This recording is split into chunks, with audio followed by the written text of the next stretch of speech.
إن الحمد لله نحمده ونستعينه ونستغفره ونتوب إليه ونعوذ بالله من شرور أنفسنا ومن سيئات أعمالنا من يهده الله فلا مضل له ومن يضلل فلا هادي له وأشهد أن لا إله إلا الله وحده لا شريك له وأشهد أن محمدا عبده ورسوله وصفيه وخليله وأمينه على وحيه فصلوات الله وسلامه عليه وعلى آله وصحبه أجمعين.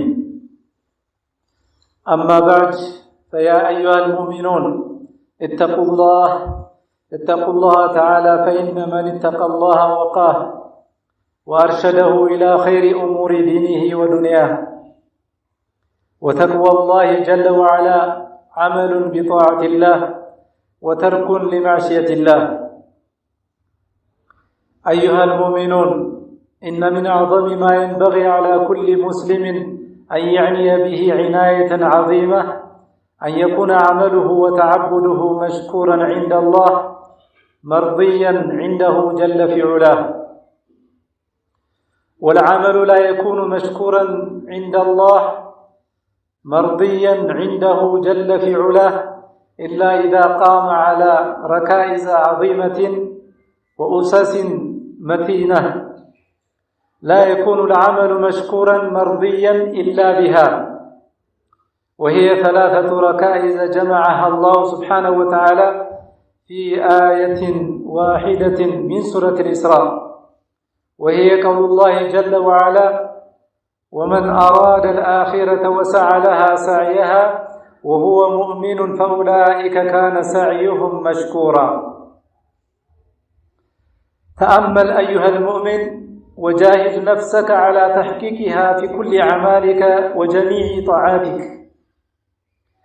الركيزة الأولى أن يراد بالعمل الدار الآخرة، بمعنى أن يكون العمل خالصا لا يراد به إلا وجه الله عز وجل وثوابه الذي أعده لعباده في الدار الآخرة، بمعنى أن لا يعمل لأجل مصالح دنوية ومقاصد عانية من شهرة أو سمعة أو إرادة للدنيا بالعمل أو غير ذلك من مفسدة للعمل.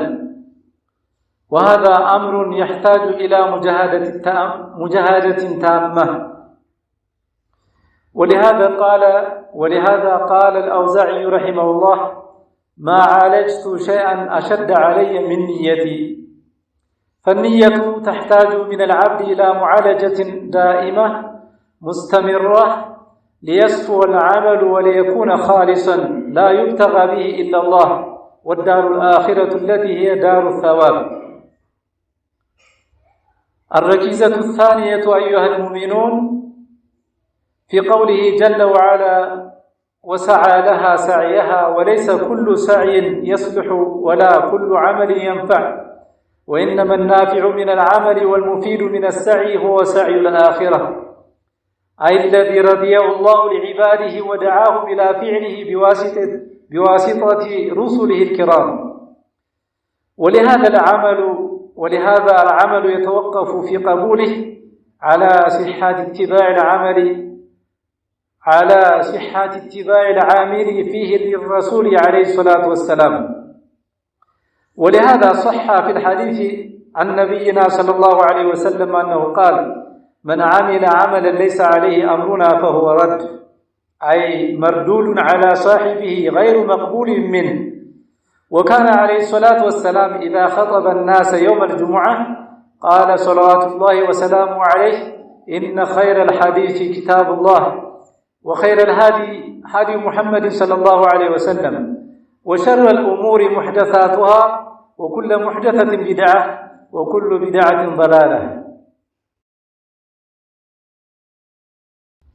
إن شاء الله የዛሬው ኹጥባ የሚመለከተው ማለት ነው አላህ ዘንድ ተቀባይነትና ምስጋና ያለውን ስራ የሚቆምባቸው መሰረቶች ምን ናቸው የሚለውን ለማስታወስ ይሆናል። በአላህ ፈቃድ በቅድሚያ አላህ Subhanahu Wa Ta'ala መፍራት ያስፈልጋል። አላሁ ስብሓነሁ ወተዓላን የፈራ ሰው ወደ መልካም በዲኑም ይሁን በዱንያ ጉዳዮች ወደ ኸይርና ወደ መልካም ይመራዋል። አላህን መፍራት ማለት አላሁ ስብሓነሁ ወተዓላ ያዘዘውን መተግበርና እንደዚሁ አላሁ ስብሓነሁ ወተዓላ የከለከለውን ነገር መከልከል ነው ባጭሩ ሲተረጎም ማለት ነው። እንግዲህ እያንዳንዱ ሙስሊም ማለት ነው ትኩረት ሊያደርግበት የሚገባ ስራው የሚሰራቸው ስራዎች አምልኮቱ አላህን የሚገዛባቸው ነገሮች ከአላሁ ስብሓነሁ ወተዓላ ዘንድ ተመስጋኝ ሊሆኑ ይገባቸዋል፣ ተቀባይነት ሊኖራቸው ይገባል ማለት ነው። ስለዚህ ስራችን ከአላሁ ስብሓነሁ ወተዓላ ዘንድ ተቀባይ እንዲሆን አላሁ ስብሓነሁ ወተዓላ እንዲወደው ስራችንን መሰረቶች አሉ። በነዛ መሰረት ላይ ጠንካራ የሆኑ መሰረቶች አሉ።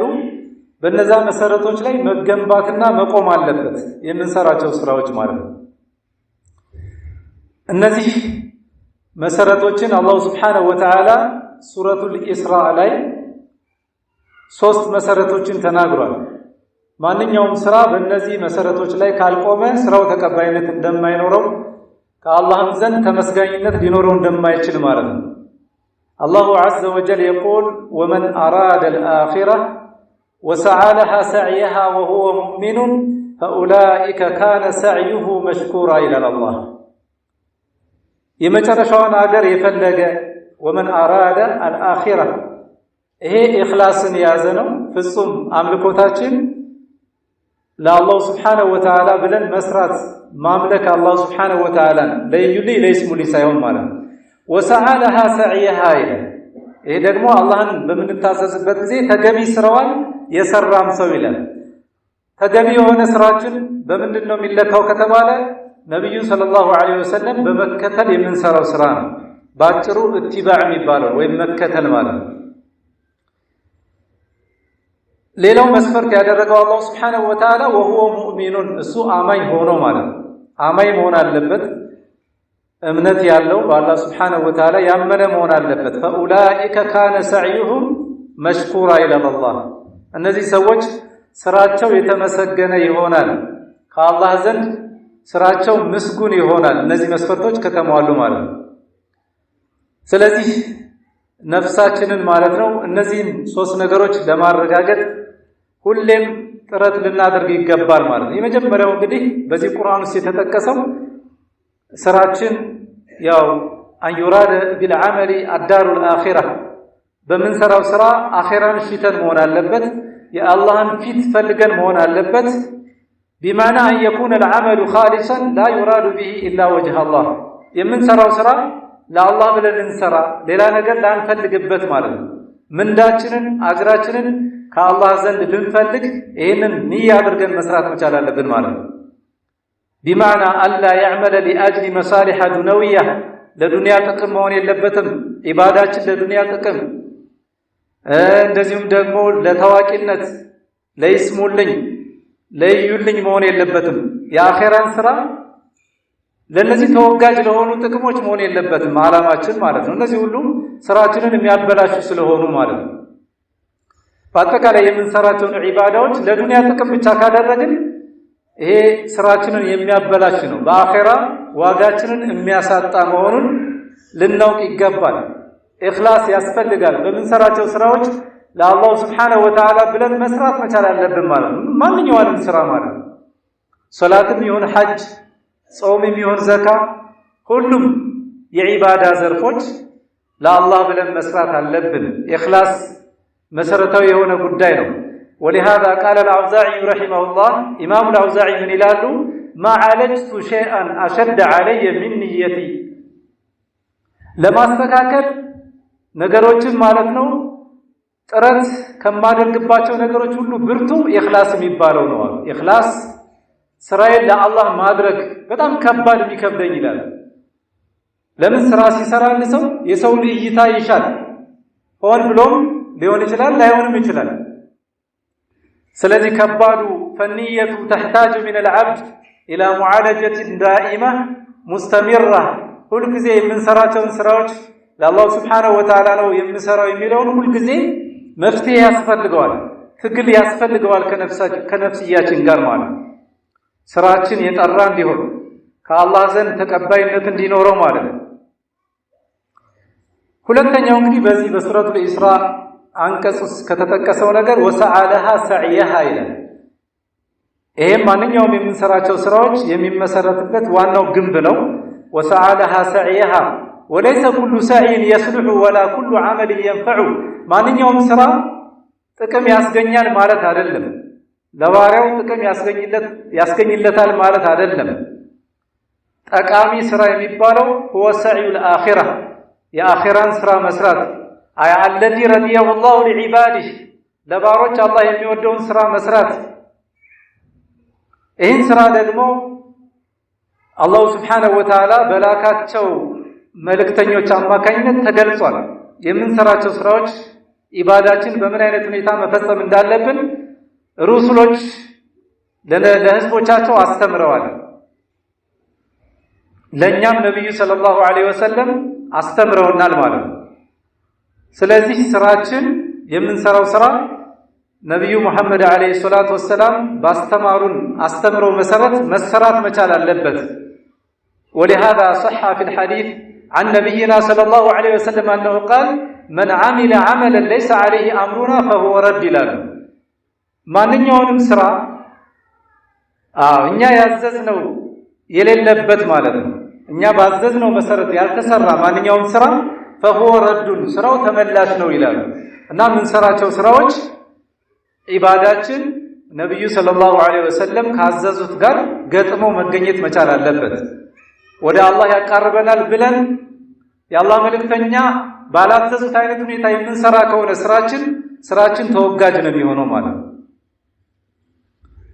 ለዚህ ነው ነብያችን ሰለላሁ ዐለይሂ ወሰለም ሁልጊዜም በኹጥባቸው ኢነ ኸይረል ሐዲሲ ኪታቡላህ ከንግግሩ ሁሉ በላጭ የአላህ ቁርአን ነው ይላል ወኸይረል ሀዲ ሙሐመድ ሰለላሁ ዐለይሂ ወሰለም ከመመሪያው ሁሉ መልካም የሆነው መመሪያ የነብያችን ሰለላሁ ዐለይሂ ወሰለም መመሪያ ነው ወሸረል ኡሙሪ ሙህደሳቱሃ ከነገሩ ደግሞ በጣም ክፉ የሆነው አዲስ ምን ፈጥረው ነው በእስልምና የሌለ እስልምና ላይ የተለጠፉ አዳዲስ ነገሮች ልክ እንደ መውሊድ በዓል ማለት ነው የመውሊድ በዓል ነብዩ ሰለላሁ ዐለይሂ ወሰለም አያውቁትም ነብያችን ሰለላሁ ዐለይሂ ወሰለም የመውሊድን በዓል አላከበሩም ሱሐቦችም አላከበሩም ታቢዒዮችም አላከበሩም ስለዚህ በዚህ ላይ የሚለፉ ሰዎች ስራቸው ተቀባይነት የለውም ማለት ነው ለምን ስራችን ተቀባይነት እንዲኖረው ነብዩ ሰለላሁ ዐለይሂ ወሰለም ያዘዙት መሆን አለበት ማለት ነው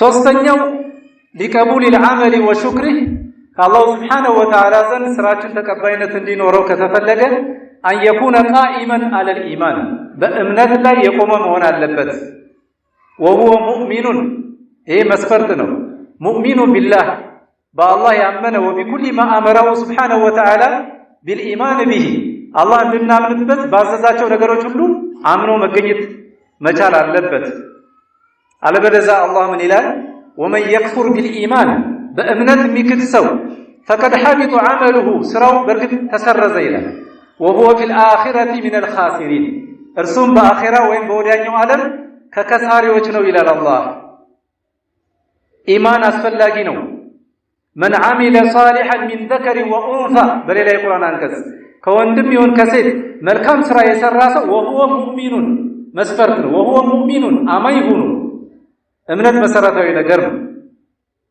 فلنحيينه حياة طيبة መልካም የሆነ ህይወት እናኖረዋለን ولنجزينهم أجرهم ምንዳቸውን እንመነዳለን بأحسن ما كانوا يعملون ሲሰሩት ከነበረው በአማረ ሁኔታ እንመነዳቸዋለን ይላል معاشر المؤمنين هذه ركائز ثلاثة عظيمة الشان جليلة القدر رفيعة المقام እነዚህ ሶስት ነገሮች በጣም ትልቅ የሆነ ደረጃ ያላቸው ናቸው ينبغي على كل مسلم أن يعني بها عناية تامة የተሟላ የሆነ ትኩረት ሰጥቶ በእነዚህ ላይ ስራውን ሊገነባ ሊመሰረት ይገባዋል في كل طاعاته وجميع عباداته والتوفيق بيد الله توفيق መቼም በአላህ Subhanahu Wa Ta'ala እጅ ነው ለነዚህ ነገሮች መመራቱ በአላህ እጅ ነው وحده لا شريك له نسأله جل في علاه أن يوفقنا لكل خير وأن ييسرنا لليسرى وأن يجنبنا العسرى وأن يصلح لنا شأننا كله وأن لا يكلنا إلى أنفسنا طرفة عين.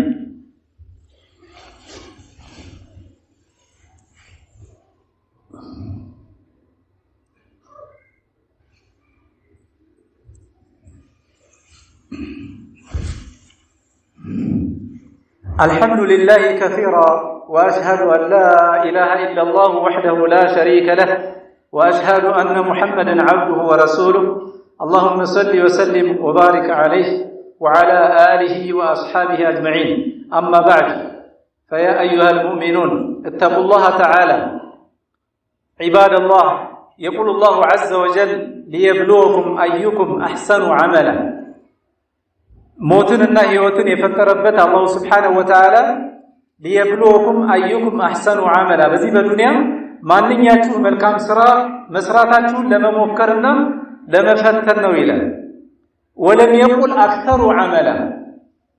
سراو بزو يونو لما فتنا للم بإن التناكرم الله سبحانه وتعالى أكثر عملا للم. سراو يبزون سوالا للم. سراو يامارا ليبلوكم أيكم أحسن عملا. ما نياتو سراتو يامارا مونو لما فتنوا إلى يسرا مامار نمي فلقو يسرا بزات للم يسرا مامار سراو أمرو بنبي صلى الله عليه وسلم منهجنا منجد تسرتو يا الله سبحانه وتعالى في تفلقوا بتتسرى كونه بزو بيون شكر له قن أحسن الله سبحانه وتعالى مسفرت على الرجوم. وهذا فيه تنبيه إلى مقام عظيم لا بد من العناية على وهو أن يتأمل المرء في كل أعماله بأن تكون حسنة فليست العبرة بكثرة العمل. تكرت على الرجوم الله سبحانه وتعالى يسران مبزات على الله وإنما العبرة بحسن العمل. تكرت يتدرجبت سراو يعمار بهوننو. إن فضيل بن عياض رحمه الله تعالى في قوله جل وعلا ليبلوكم أيكم أحسن عملا لهم سيفسرون إلى له قيل له ما معنى ذلك تبارك من معنى يزي قرآن تركم الرجل قال أخلصه وأصوبه. أخلصه وأصوبه. أخلص مالك فسم لله تبلو يتسرى وأصوبه مالك لمو بنبي منهج قدانا يتسرى سرى مالك كنبي من مرياجر يجتم سرى مالك ሁለቱን ያሟላ ስራ ነው አህሰን የሚባለው ማለት ነው። ቂለ ተባለ ጥያቄ ቀረበለት ያ አባ አሊ ወማ አخلصه واصوبه قال ان العمل اذا كان خالصا ስራው ፍጹም ለአላህ ነው ولم يكن صوابا لم يقبل ከነብዩ ጎዳና ጋር ካልገጠመ ስራው ተቀባይነት አይኖረውም። ብቻውን ኢኽላስ ፍጹም ለአላህ ተብሎ መሰራት አንድ ስራ ብቻውን ስራ ተቀባይነት እንዲኖረው አያደርግም። ምን መጨመር አለበት? ከነብዩ መሐመድ አለይሂ ሰላቱ ወሰለም መመሪያ እሳቸው በሰሩት አይነት መሰራት አለበት ያ ስራ ማለት ነው። وإذا كان صوابا ولم يكن خالصا ስራውን በሱና አሳምሮ ነው የሰራ ሰውየው ነገር ግን ኢኽላስ የለውም። ያንን ስራ የሚሰራው ለታዋቂነት ለይስሙልኝ ለይዩልኝ ከሆነ አሁንም ተቀባይነት የለውም። ولم يكن خالصا لم يقبل والخالص ما كان لله والصواب ما كان على السنة. ይሄ ነው ዋና ለዚህ ነው አሚሩል ሙእሚኒን ዑመር ኢብኑ ኸጣብ ረዲየላሁ ዐንሁ ዱዓ ሲያደርጉ የሚከተለውን ዱዓ ያደርጉ ነበር። ምን ይሉ ነበር? اللهم اجعل اعمالنا لك خالصة አላህ ሆይ ስራችንን ፍጹም ለአላህ አድርግልን ላንተ ብለን እንሰራ አድርገን ብለው ዱዓ ያደርጉ ነበር። ወሊሱነቲ ነብይከ ሰለላሁ ዐለይሂ ወሰለም ሙዋፊቀተን ከነብዩ መንገድ ጋር ደግሞ ስራችን የገጠመ እንዲሆን አድርግልን ብለው ዱዓ ያደርጉ ነበር። ወላ ተجعل لأحد فيها شيئا ላንተም አካል እንዳታደርግብን ሽርክ እንዳታስገባብን ለይስሙልኝ ለይዩልኝ እንዳታደርግብን ስራችንን ብለው ይሄንን ዱዓ ያደርጉ ነበር ማለት ነው። አላ ፈነተቂላህ عز وجل ولنحاسب أنفسنا قبل أن نحاسب ولنزن أعمالنا قبل أن توزن. وصلوا وسلموا على محمد بن عبد الله كما أمركم الله بذلك في كتابه فقال إن الله وملائكته يصلون على النبي يا أيها الذين آمنوا صلوا عليه وسلموا تسليما. وقال صلى الله عليه وسلم من صلى علي صلاة صلى الله عليه بها 10. اللهم صل على محمد وعلى آل محمد كما صليت على إبراهيم وعلى آل إبراهيم إنك حميد مجيد، وبارك على محمد وعلى آل محمد كما باركت على إبراهيم وعلى آل إبراهيم إنك حميد مجيد. اللهم أعنا ولا تعن علينا، وانصرنا ولا تنصر علينا، وامكر لنا ولا تمكر علينا، وانصرنا على من بغى علينا يا رب العالمين. اللهم اجعلنا لك ذاكرين لك شاكرين. اللهم أصلح ذات بيننا وألف بين قلوبنا واهدنا سبل السلام، وأخرجنا من الظلمات إلى النور، وبارك لنا في أسماعنا وأبصارنا وأزواجنا وأموالنا وأوقاتنا، واجعلنا مباركين أينما كنا. اللهم اشف مرضانا وارحم موتانا. اللهم أهل الكفرة والمشركين أعداءك أعداء الدين يا رب العالمين. ربنا إننا ظلمنا أنفسنا وإن لم تغفر لنا وترحمنا لنكونن من الخاسرين. ربنا آتنا في الدنيا حسنة وفي الآخرة حسنة وقنا عذاب النار. وآخر دعوانا أن الحمد لله رب العالمين.